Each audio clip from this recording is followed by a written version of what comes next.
Okay, a little note now. It says, purpose is stronger than object. We did this little why exercise, and that's the beginning. Why are these goals important to you? But this is a good phrase to remember. Purpose is stronger than object. What you want is important. What you want will pull. What you want is like a magnet. Here's what I want. That's powerful, what you want. Benjamin Disraeli said, nothing can resist a human will that will stake its existence on its purpose. You know, I'll do it or die. What do you want? Now, but here's the other part. What for? Here's what I want, but what for? What is the purpose? First is the object, is what you want. Second is the purpose. You might have said, I want $1 million home. That's wonderful. That'll pull. But here's what'll pull even stronger. What for? What for? And if you can describe more in detail to stir the emotion and the intellect and the spirit and the soul, here's why, here's what for, then it's the what for that's even more powerful than the what. What you're going to do with this home, the drama, the scene. Here's what I can see happening every day. Here's what I can see happening every week. It's going to be the centerpiece of the family activity. Here's what's going to go on. Here's the sense it's going to give me and my family. Here's what it's going to do for us. See, the purpose is what's really powerful, what's really strong. Not just the what, not just the structure, but the purpose. The purpose is the life.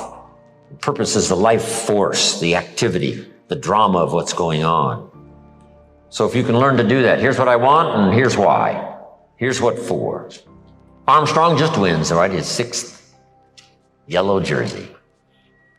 It'd be a good question to ask him. What for, Lance? What was all this for? Well, 1 was to prove to myself. 1, after I beat cancer. Now can I do 6? This is one of the most amazing athletes in the world. And if you had a chance to talk to him and you finished the conversation, when you walked away, you would say, wow, now I understand why he did it. And now I understand how he did it. Now he give me a sense of what drove him. Here's why, here's what for. Wow, when someone finishes that discourse, you say, no wonder the performance was extraordinary. No wonder the achievement was out of sight. Here was what for and here was the purpose. See, that's important. Talk that over with your children. What do you want and what for? What's it going to do for you? How's it going to make you feel? Then what's the next step beyond that? Once you've achieved that, now what? Okay. So purpose is stronger than object. Here's the next one now. On your goals, a lot of your goals need to be personal development, the person you wish to become.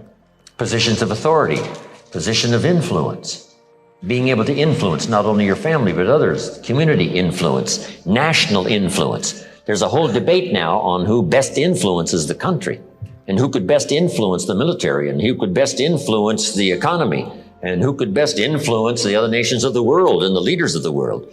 Who has the strongest and most powerful influence?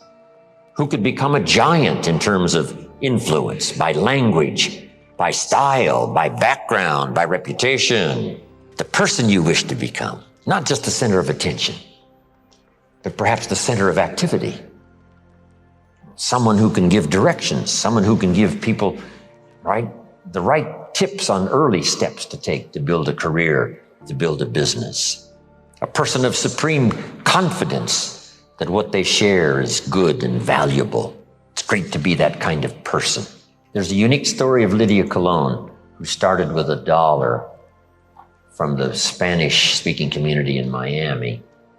And now she's a millionaire, does business in several countries, and she's rich. And as she looked back over her story and how she got started, she was sponsored in business by someone. And here is her answer, part of the answer. I was sponsored and instructed and helped by the right person. If that hadn't occurred, I may never have had this opportunity, or I wouldn't have gone this far, or it wouldn't have been this easy for me to do. But thank God, she says, I found the right person. So jot this down. One of the greatest wishes and desires for all of us should be to be the right person. So that when somebody looks back, they'll say, wow, I could have met 100 people, but I met this person. I want to be that person. that when people look back say, wow, one of the reasons for my success, I met the right person that gave me the right instructions, that didn't lead me astray, that gave me the straight talk, told it like it was. Become the right person. I'm going to make you a promise. If you will decide definitely what you want most during your entire lifetime and write it down on paper so that I can read it, I will give you the master key with which you may open the door to the attainment of your desires, whatever they may be. The exact moment when I will deliver this master key to you will depend entirely upon when you are ready to receive it. This is the first of 13 messages that I will deliver to you. Now, in each message, I will describe the master key in terms that you will understand, if you are ready to understand. And now I shall give you the first cue as to the nature of the great master key which has been responsible for all the great successes in every calling, in every part of the world. Please listen carefully to what I have to say, because you may discover the secret of the master key in this first visit. You may get your first cue as to the nature of the great master key when I tell you that psychologists have discovered a natural law which is the very foundation of all personal successes. And I can describe it to you in one short sentence so you can understand it. Whatever the mind can conceive and believe, the mind can achieve. Isn't that a profound statement? You will notice that it says nothing about the need for education, but simply that whatever your mind can conceive and believe, your mind can achieve.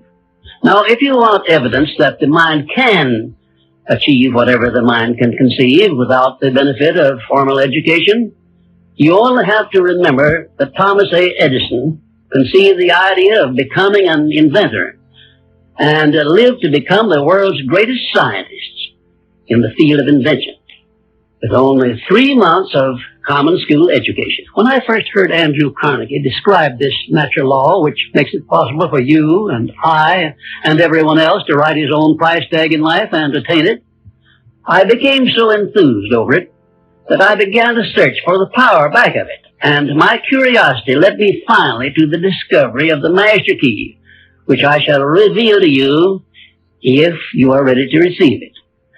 My search led me to the study of the spiritual forces with which all of us are blessed. And it was in this field that I came upon a clue which has enabled me to help millions of people to find their earthly destinies. I want to describe my discovery in the simplest terms possible, because it will reveal to you why it is true that whatever the mind can conceive and believe, the mind can achieve, regardless of how many times you may have failed in the past or how lofty your aims and hopes may be. I caught my first fleeting glimpse of the profound law which provides the means by which we may choose our own purpose in life and attain it, while I was being coached by Andrew Carnegie during the organization of the Science of Success philosophy. I had just finished telling Mr. Carnegie that I feared he had chosen the wrong person to give the world the first practical philosophy of personal success because of my youth, my lack of education, and my lack of finances.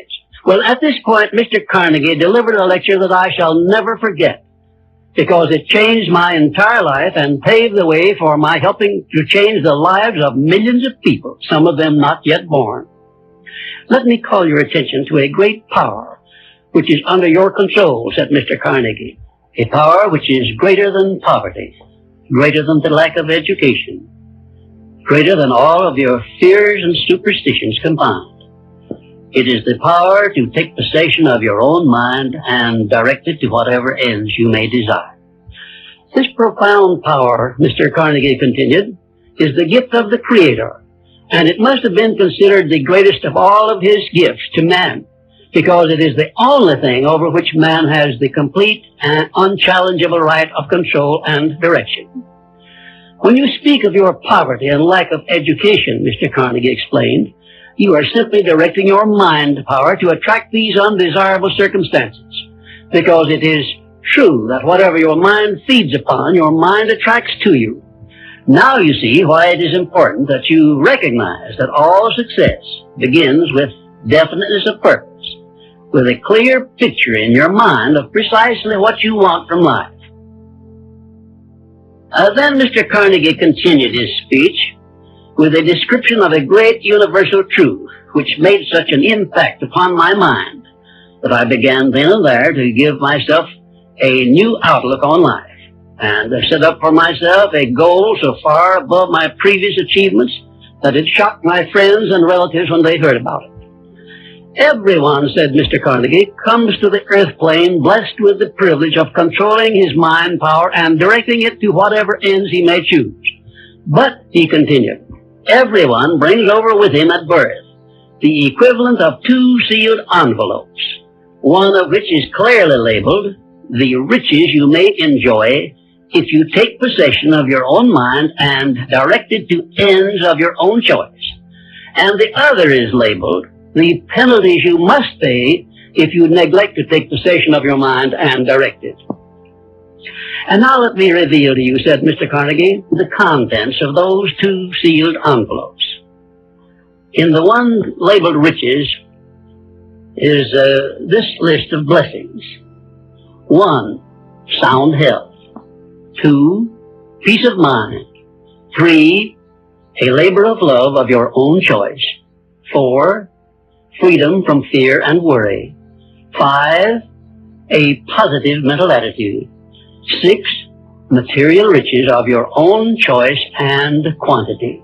In the sealed envelope labeled penalties, Mr. Carnegie continued, is this list of the prices one must pay for neglecting to take possession of his own mind.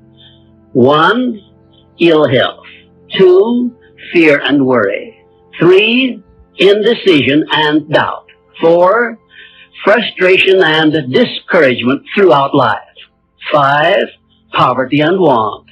6, and a whole flock of evils consisting of envy, greed, jealousy, anger, hatred, and superstition. Now, my mission in life is to help you and everyone who needs my help to open up and use the contents of the sealed envelope labeled riches. And the starting point from which you must take off if you wish to write your own ticket from here on out for the remainder of your lives, I will describe for you in these simple instructions. 1, procure a neat pocket-sized notebook, or something on the order of this one here, loose leaf affair. And on page 1, write down a clear description of your major desire in life. The one circumstance or position or thing which you will be willing to accept as your idea of success. And remember before you begin writing that your only limitations are those which you set up in your own mind or permit others to set up for you. And 2, on page 2 of your notebook, write down a clear statement of precisely what you intend to give in return for that which you desire from life. And then start in right where you stand now to begin giving. And 3, memorize both of your statements, what you desire and what you intend to give in return for it. And repeat them at least a dozen times daily. And always end your statements with this expression of gratitude for the blessings with which you were gifted at birth. I ask not, O divine providence, for more riches, but more wisdom with which to accept and use wisely the riches I received at birth in the form of the power to control and direct my mind to whatever ends I desire.